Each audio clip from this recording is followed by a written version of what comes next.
Qala Sayyidina Anas bin Malik mengatakan kana ashabu Rasulullah sallallahu alaihi wasallam, adalah para sahabat Rasul sallallahu alaihi wasallam ala ahdihi, ya,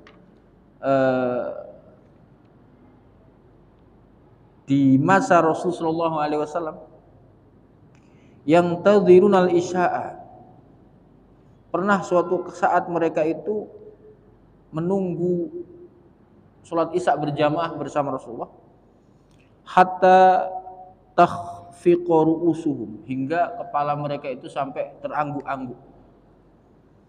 Summa yusalluna, kemudian mereka melaksanakan sholat bersama Rasulullah, wala yatawaddauna, dan mereka tidak lagi berwudu, langsung sholat.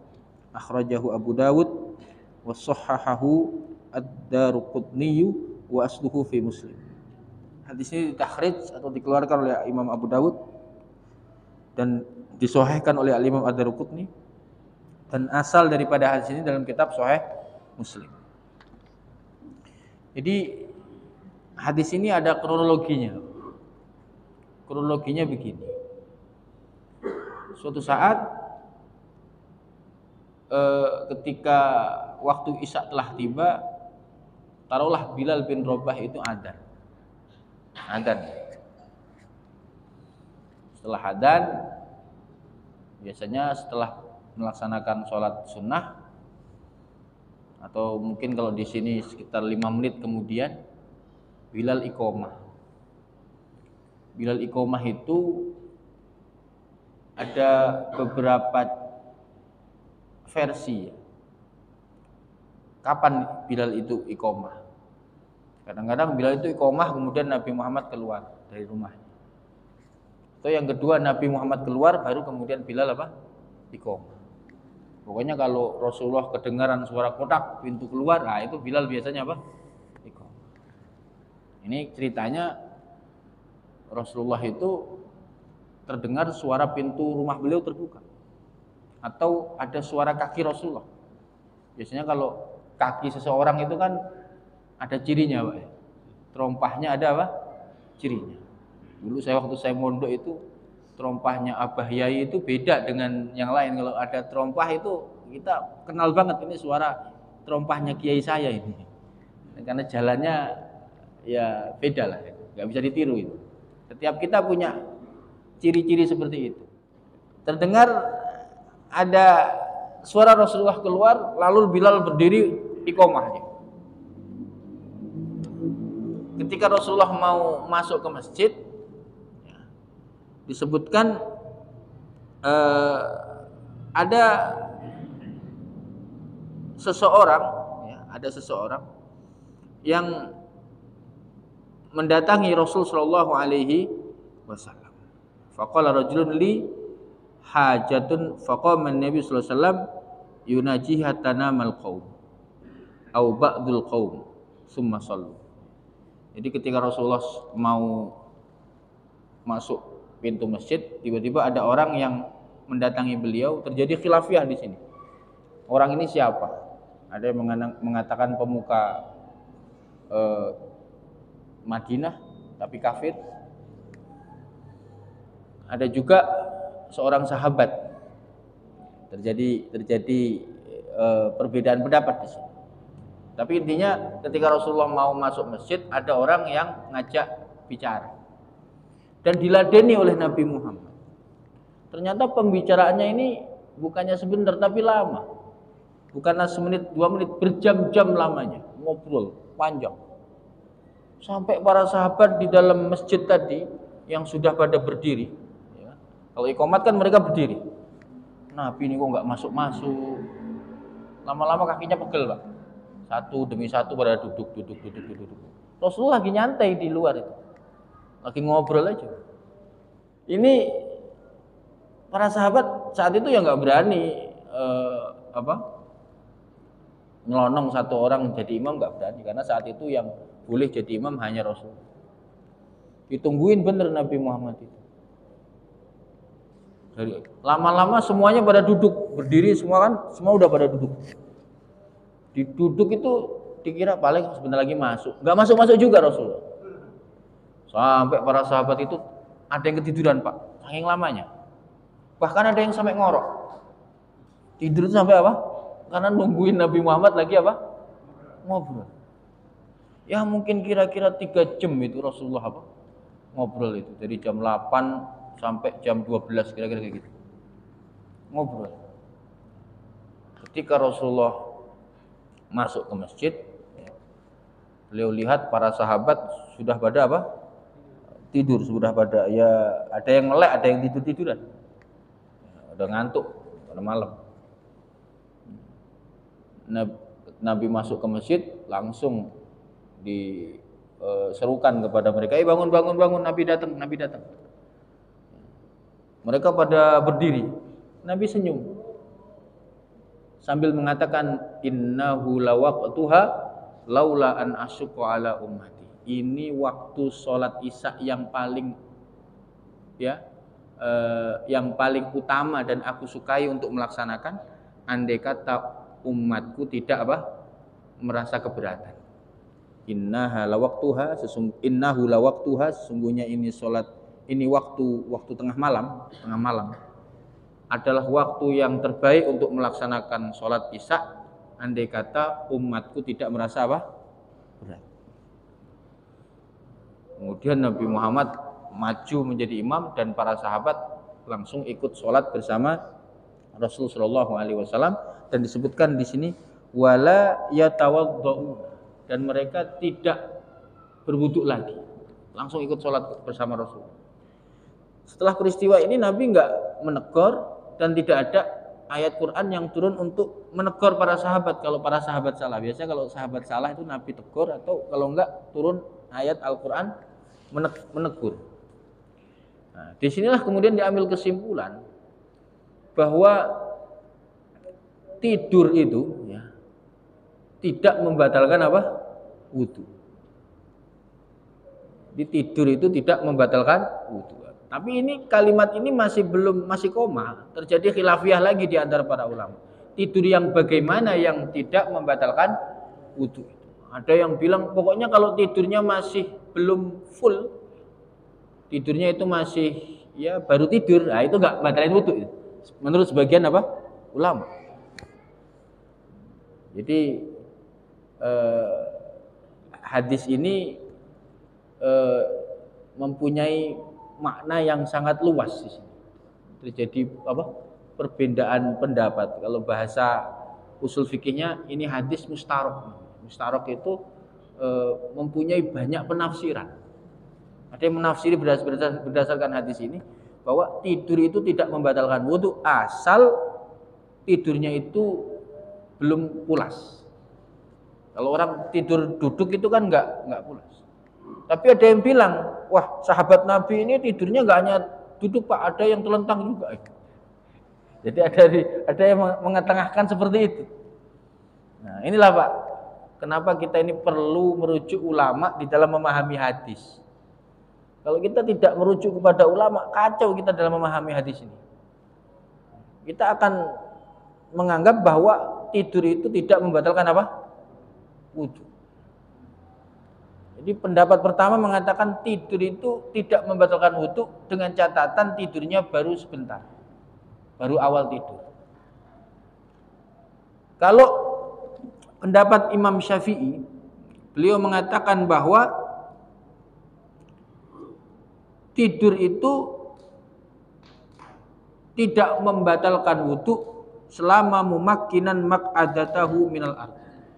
Selama orang itu ketika tidur dia menetapi tempatnya di lantai. Jadi pantatnya tidak apa? Berubah. Makanya orang yang tidur dengan posisi duduk ya, orang yang tidur dalam posisi duduk selama dia tidak berubah dari posisinya ini dalam mazhab Syafi'i, mau tidurnya sebentar, mau lama, mau ngorok atau tidak, ya, itu tidak membatalkan apa? Wudu. Selama dia tidurnya duduk dengan menetapi duduknya. Dan dijelaskan bahwa duduk yang tidak membatalkan tidur dengan duduk yang tidak membatalkan wudu itu ada kriterianya, enggak sekedar tidur. Pertama, tempatnya harus rata. Kalau gerunjal-gerunjal kata orang Jawa itu. Ya, ya kalau istilahnya tempat di bawahnya itu ada lubang-lubangnya. Enggak rata, maka itu membatalkan wudu walaupun duduknya menetapi tempatnya. Walaupun dia tidur menetapi tempatnya, kalau tempatnya itu tidak rata maka tetap membatalkan wudu. Yang kedua, orangnya itu tidak boleh terlalu gemuk dan tidak boleh terlalu kurus. Ya. Karena ini kaitannya pantat, Pak. Kenapa Imam Syafi'i mengatakan bahwa orang yang tidur dalam kondisi duduk yang tidak berubah itu tidak membatalkan wudu? Karena ada riwayat yang berbunyi al-ainani wika usai. Artinya dua mata itu adalah pengikat daripada pantat. Ketika ada orang tidur, maka ikatan itu lepas. Maknanya orang itu kalau sadar, ya, matanya sadar, artinya nggak tidur, maka dia bisa mengontrol pantatnya. Kalau sekarang kan kita nggak tidur nih, pengen kentut, bisa nggak kita nahan, Pak? Bisa. Coba kalau tidur bisa nggak nahan? Ya nggak bisa. Orang mau tidur aja mangap aja nggak bisa nahan, kan? Apalagi kentut. Makanya ada riwayat bahwa kedua mata kita ini adalah pengikat daripada pantat. Kalau kita tidur, maka pengikat ini lepas. Artinya tidak ada kontrol terhadap pantat kita. Maka kalau ada orang tidur dengan cara duduk dan dia tidak berubah dari posisi duduknya. Nah, coba bapak-bapak duduk sila begini, asal badannya tidak terlalu gemuk dan tidak terlalu kurus, terus tempatnya itu rata, bisa nggak kentut, Pak? Nggak bisa kan? Nggak bisa. Karena lubangnya itu ketutup.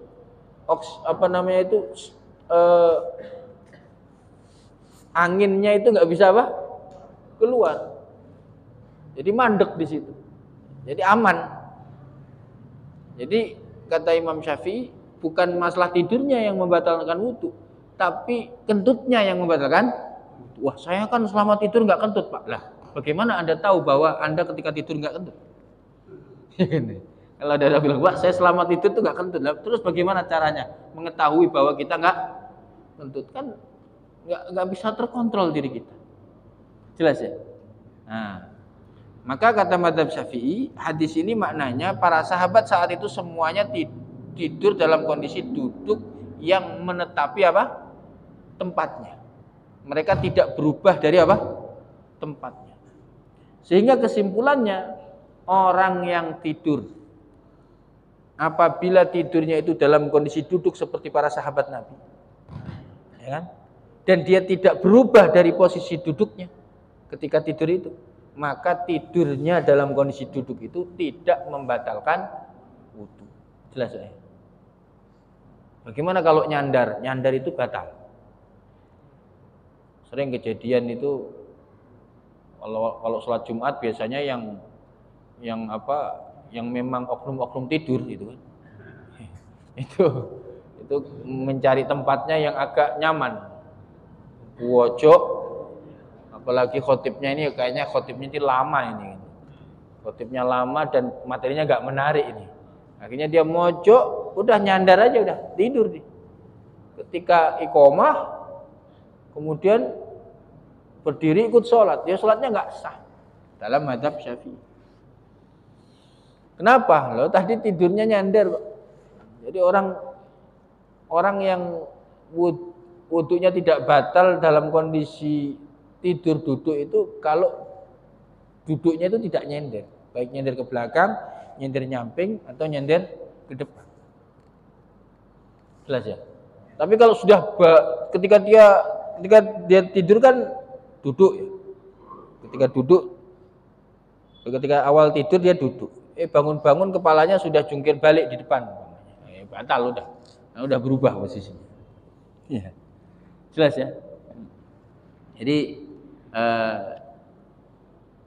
ini kisah dipahaminya saat itu para sahabat Nabi mereka itu tidur dalam kondisi duduk yang menetapi tempatnya sehingga mereka itu wudunya tidak batal. Kemudian tadi saya sampaikan Rasulullah itu bersabda ketika beliau masuk masjid para sahabat sudah pada tidur, beliau mengatakan innahu lawaqtuha laula an asyqa ala ummati. Ini adalah waktu yang tepat, waktu yang bagus untuk melaksanakan sholat isya andai kata umatku tidak keberatan. Makanya dikatakan zahaba jumhurul fuqaha, mayoritas ahli fikih memilih ya. Baik itu al-Hanafiyatu wal Hanabilatu wa huwa qaulun inda Syafi'iyah. Ini juga pendapat dari mazhab Syafi'i ila anna ta'khiral isya'i mustahabun ila thulutsil lail. Kepada bahwa sesungguhnya menunda salat isya itu mustahabun, disunahkan ila thulutsil lail, sampai sepertiga malam terakhir. Seluruh salat itu sebaiknya dilaksanakan di awal waktu kecuali salat isya. Kalau salat isya agak telat-telat dikit nggak apa-apa. Nabi aja pernah telat lama, nggak masalah kan? Nabi pernah telat apa? Lama. Makanya menurut tiga madhab ini, Hanafi, Hambali, Syafi'i, sunnah hukumnya menunda pelaksanaan salat isya. Boleh nggak pelaksanaan salat isya jam 9 nanti? Ya boleh. Dan itu bagus. Bahkan disunahkan. Kenapa disunahkan mengakhirkan, apalagi di tengah sampai sepertiga malam terakhir? Sekalian sholat tahajud. Sekalian sholat apa? Tahajud. Jelas di sini ya. Jadi kalau umpama di sini ada kajian agak telat-telat isaknya 5 menit atau 10 menit atau setengah jam, itu masih normal. Rasulullah pernah 3 jam lamanya telat sholat apa? Sholat isya. Bahkan saat itu ada yang laporan ke Rasulullah, ketika Nabi lagi ngobrol tuh ada yang laporan, ya Rasulullah itu sahabat udah pada tidur. Ada yang sampai kayak gitu, ada di itu. Tapi Nabi tidak menggubris, membiarkan aja.